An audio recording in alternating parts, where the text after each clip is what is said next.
ఎన్నో పోరాటాలు చేసి త్యాగాలకు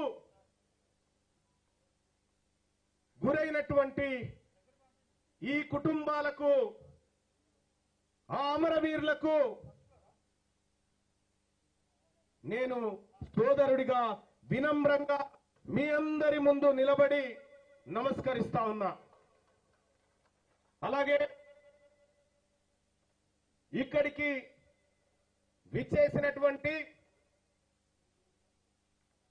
మా తండ్రి గారైనటువంటి మా నాన్నగారి పాదాలకు కూడా నమస్కారం తెలియజేస్తా ఉన్నా. ఇవాళ సెప్టెంబర్ 17, 1948లో ఎందుకు ఇది డిస్టర్బెన్స్ వస్తుంది?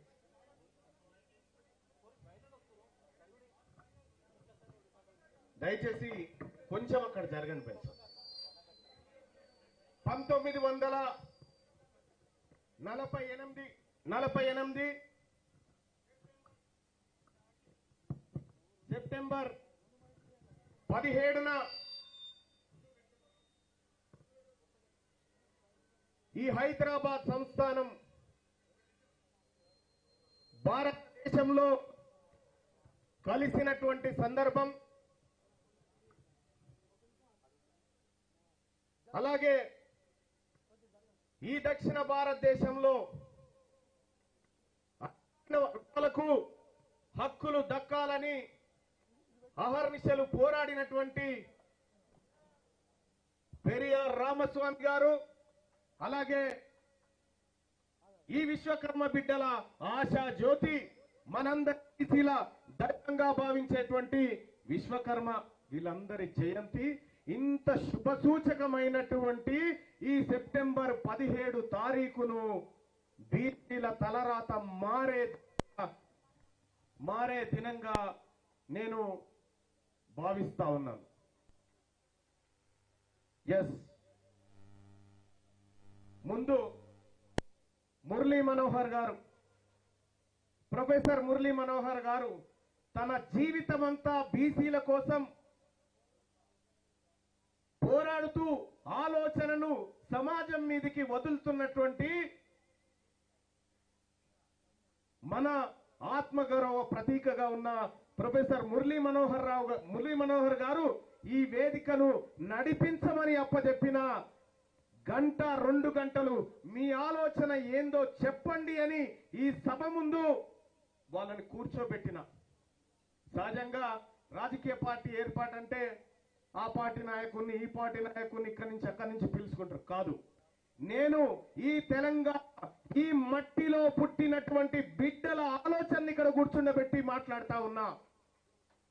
అలాగే వాళ్ళందరి అభిప్రాయాలను కూడా నేను అనుక్షణం విన్న సందర్భంలో ముక్త కంఠంతో ఈ రాష్ట్రంలో బీసీలకు రాజకీయ పార్టీ అవసరము ఉంది అనేటువంటి సూచన నాకు వినబడ్డది మేధావి లోకం నుంచి.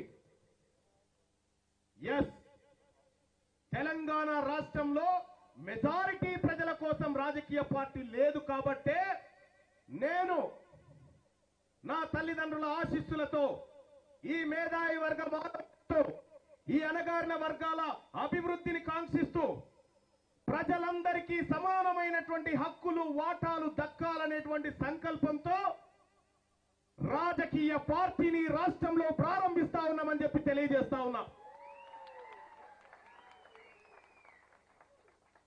చాలా మంది గతంలో చాలా మంది నాయకులు మాట్లాడారు, పార్టీ పెట్టుడంటే పాండబ్బనా, ఇటువంటి అన్ని డైలాగులు ఎందుకు చెప్పిర్రో మాకు తెలుసు. ఎందుకంటే ఈ వర్గాల నుంచి ఆలోచన కూడా పుట్టొద్దు అనేటువంటి కుట్రలో భాగమే తప్ప ఇంకోటి కాదు. ఇవాళ నేను గర్వంగా చెప్తా ఉన్నా, ఈ తెలంగాణ సమాజంలో ఉన్నటువంటి మెజారిటీ ప్రజలారా, మనము గాంధీ భవన్ మెట్లకాన్నో, బీజేపీ ఆఫీస్ మెట్లకాన్నో, బీఆర్ఎస్ పార్టీ గేట్ కాన్నో నిలబడి బీఫామ్లు అడుక్కునేటువంటి రోజు ఈ రోజు నుంచి కథం కాబోతా ఉందని చెప్పి తెలియజేస్తా ఉన్నా.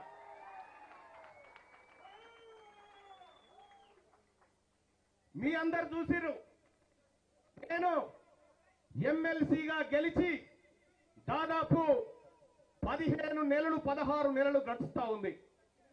ఈ 16-17 నెలల్లో నేను ఈ మేధావి వర్గం ముందు చెప్తా ఉన్నా, ఇక్కడ ఉన్నటువంటి ప్రజల ముందు చెప్తా ఉన్నా, నా పరిపాలన పైన, నా పదవి పైన ప్రజా రెఫరెండాన్ని కోరుతా అని చెప్పి తెలియజేస్తూ, మేధావులారా, నేను చేసినటువంటి పని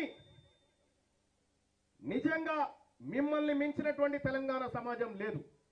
మీరు చెప్పండి, తీన్మార్ మల్లన్న నువ్వు ఎమ్మెల్సీగా గెలిచిన దగ్గర నుంచి నువ్వు పని సరిగా చేయలేదు అనేటువంటి మీ సమాధానం చెప్పండి. ఇప్పుడు రాజీనామా చేయడానికి సిద్ధంగా ఉన్నా.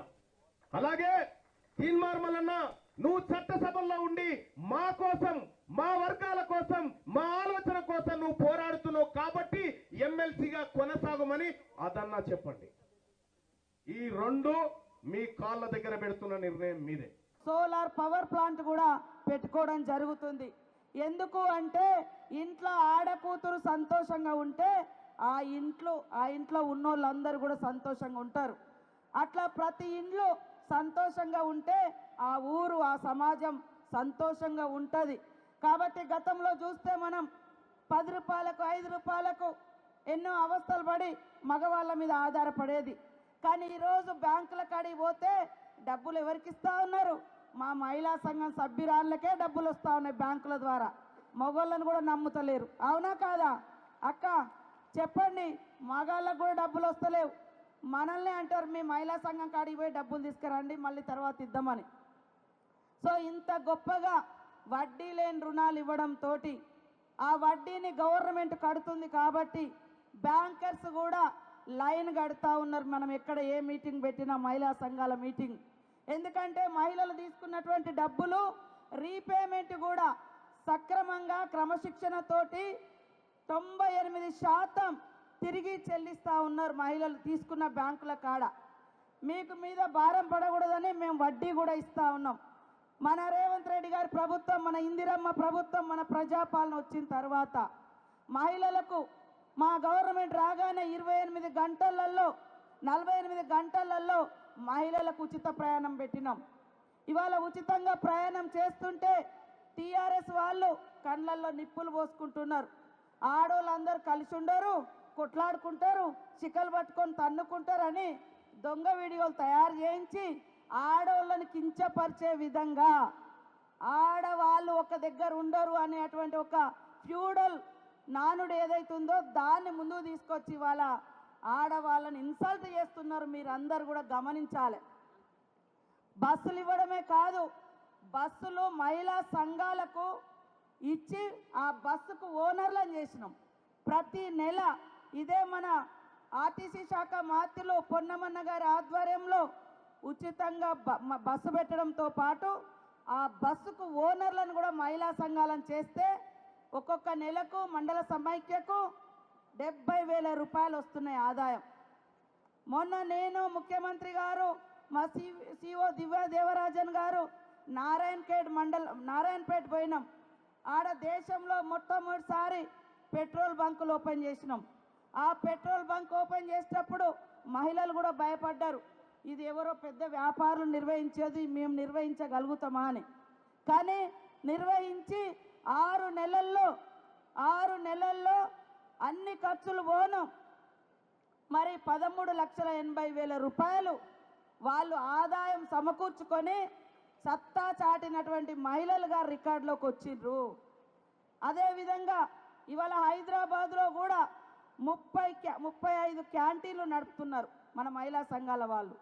సెక్రటేరియట్లో ఇందిరా మహిళా శక్తి క్యాంటీన్ నడుపుతున్నారు. మన గవర్నమెంట్ వచ్చిన తర్వాత మహిళలకు కుట్టు మిషన్లు కానీ 63 ఫుడ్ ప్రాసెసింగ్ సెంటర్లు ఇలా అనేకం హైదరాబాద్ నగర బోర్డున కూడా ఇవ్వడం జరిగింది.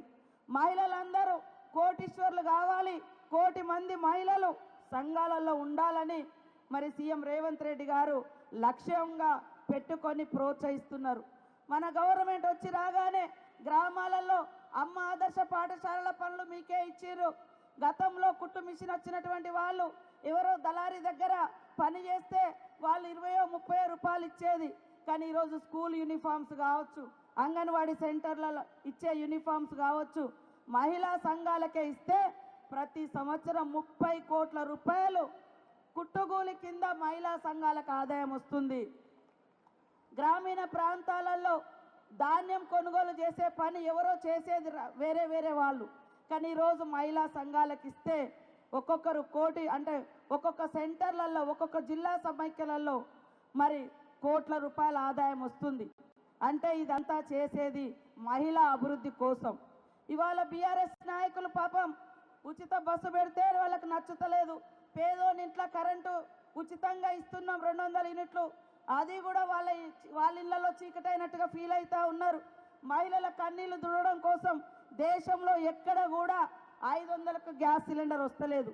ఈరోజు 500కే గ్యాస్ సిలిండర్ ఇచ్చినటువంటి ఘనత మన ఇందిరమ్మ ప్రభుత్వంది.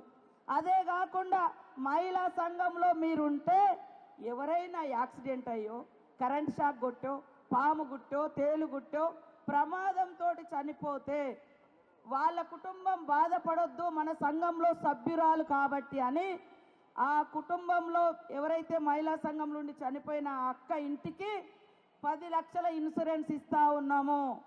మన సభ్యురాలు, మన మహిళా సంఘం సభ్యురాలని 10 లక్షలు ఇస్తా ఉన్నాం. పోయిన సంవత్సరం మన గవర్నమెంట్ వచ్చిన తర్వాత లెక్క చేసినాం, 2024 నుంచి 25 వరకు లెక్క చేస్తే మరి 410 మంది చనిపోతే 400 కోట్ల రూపాయలకు 40 కోట్లకు పైగా మనం వాళ్ళ ఇళ్లకు ఇన్సూరెన్స్ డబ్బులు